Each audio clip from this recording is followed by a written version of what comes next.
संतांच्या पालख्या पंढरपूर तालुक्यामध्ये आता पोहोचणार आहेत। आता त्याआधीच सुरुवातीला बाजीराव विहीर येथे दुपारी उभं रिंगण झाल्यानंतर वाखरीला माऊलीचं सर्वात मोठं गोल रिंगण होणार आहे। तसंच संत तुकाराम महाराजांच्या पालखी वाखरी पोहोचल्यानंतर दुपारी बाजीराव विहीर येथे दुपारी उभं रिंगण होईल। त्यानंतर दोन्ही पालखी सोहळे वाखरी येथे मुक्कामी असणार आहेत।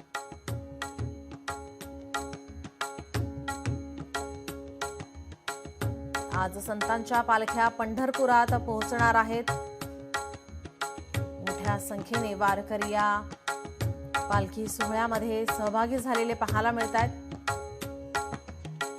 आज दुपारी बाजीराव विहीर येथे उभं रिंगण होईल आणि त्यानंतर दोन्ही पालखी सोहळे वाखरी येथे मुक्कामी असणार आहेत।